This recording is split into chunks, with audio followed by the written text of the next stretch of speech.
In modern-day Japan, Haruto promises his girlfriend, Miharu, that he will always love her as he says his goodbyes. The scene then shifts to 20-year-old Haruto on a bus. As he looks at a depressed girl, the bus crashes, resulting in Haruto's death. Haruto wakes up to find himself in the body of a little boy called Ryo, in the medieval age in the slums of the kingdom of Bertram. The men living in the slums tell Ryo to bathe because he smells while picking blueberries. Ryo becomes more confused after Haruto's memories are mixed up with his own, which makes him start doubting if he's Ryo or Haruto. He remembers his loving mother who wanted to take him to Yagumo, and how she was killed in front of him. Ryo decides that he is Ryo and wants to avenge his mother. Ryo encounters 3 nobles who are looking for the missing Princess Flora. The 3 nobles belittle Ryo for being a peasant and ask him if he knows about Flora.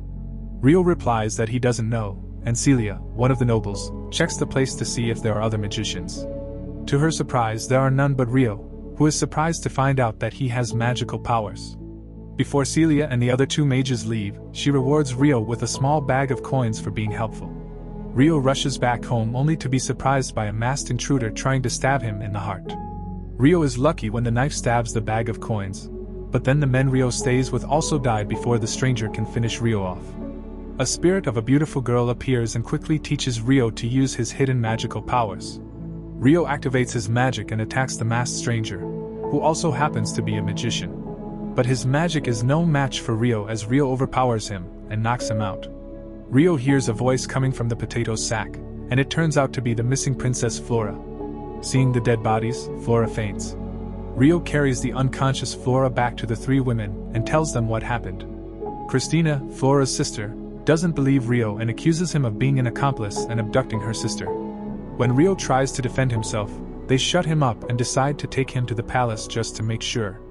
Knights of the royal guard arrive at the slum and arrest the kidnapper. While the kidnapper is dragged out, a man dressed in a cloak, Rias, lurks among the crowd. Rias takes out a red pill and crushes it, resulting in the death of the kidnapper, and silently walks away. Later on, Ryo is interrogated and tortured in the palace's basement by Charles Arbor, who tries to beat a confession out of him. Celia enters the room and orders Charles to stop. After Ryo is found innocent and cleared of all charges, he wakes up in a chamber with Celia by his side, who prepares to meet up with the king. Ryo shows up dressed well and with a haircut before the king, who thanks him for saving Princess Flora and grants him a scholarship to study at the Beltran Royal Academy. In his first class, Ryo is not well received as the students mock him for being a peasant. However, Celia treats him warmly and recognizes his potential, so she starts giving him private lessons after class.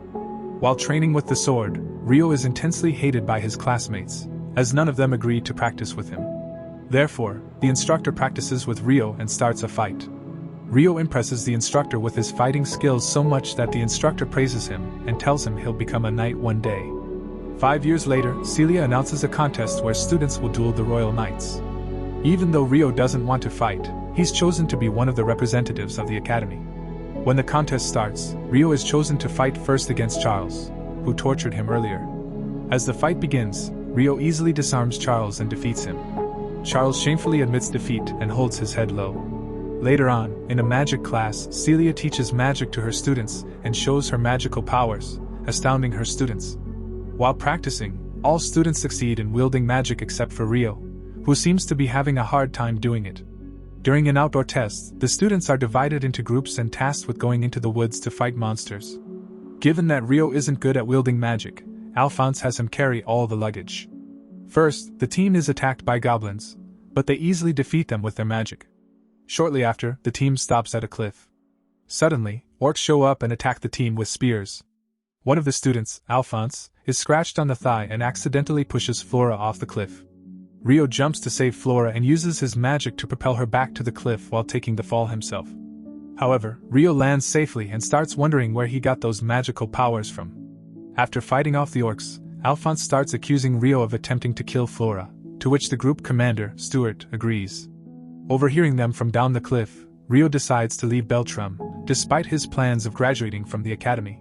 As the students move on, Flora protests Stuart's decision and decides to go on her own to save Ryo.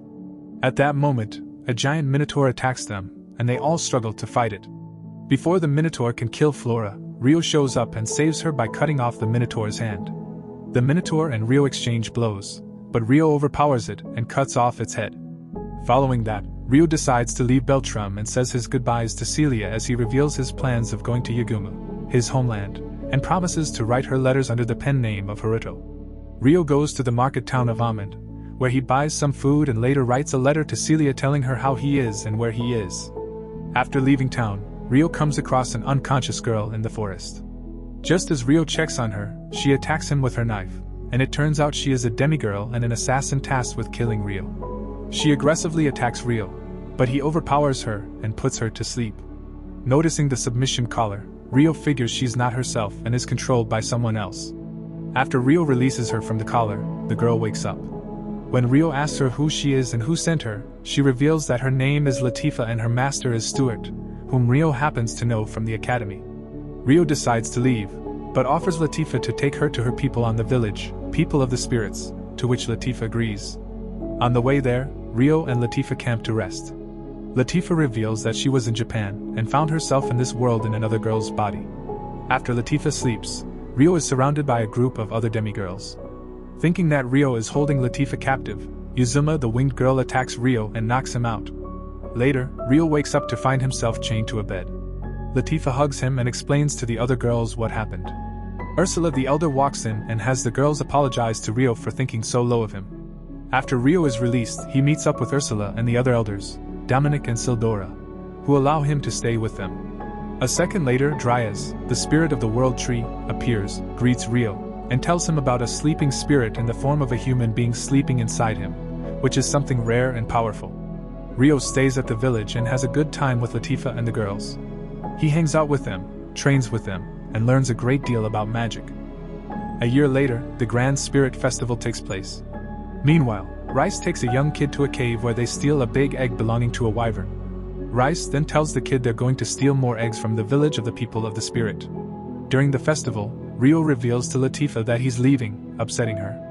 Meanwhile, Rice arrives at the village and has the kid swallow a red pill so that he can know where he is, just in case something happens. Rice goes to the cave to destroy the eggs. After Dryas senses intruders breaching the barrier of the village, the elders send the girls to investigate.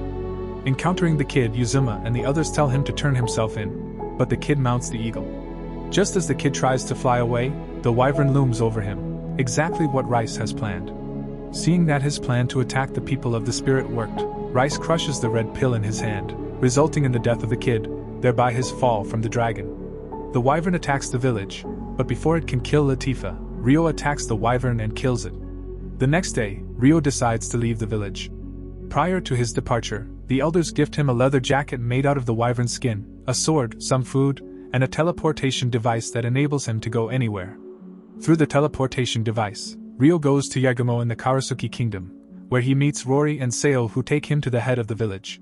When Ryo tells Yuba about his parents' names, she is shocked and reveals to him that she's his father's mother. After Ryo visits his parents' graves, Yuba allows him to stay at the village. Ryo lives a happy, quiet life in the village with his cousins Seo and Ruri.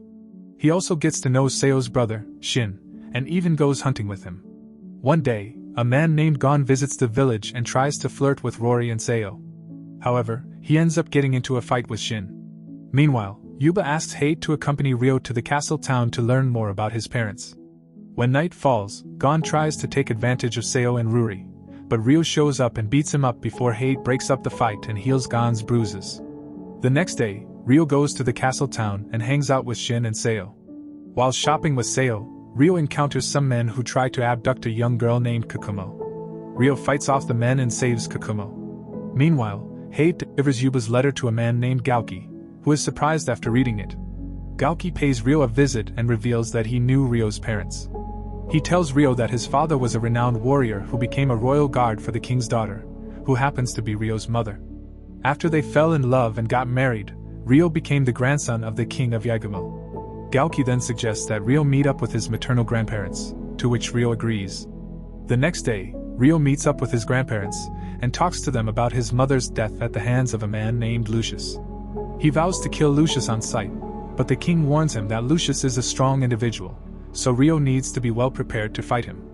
Gauki, whose fighting skills are unparalleled, agrees to fight Ryo before the king and queen. The two trade blows, with Ryo overwhelming Gauki with his fast attacks.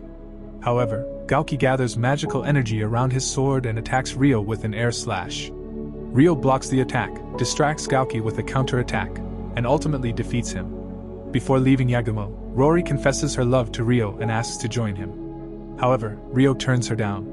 Ryo returns to the spirit village and spends the night there.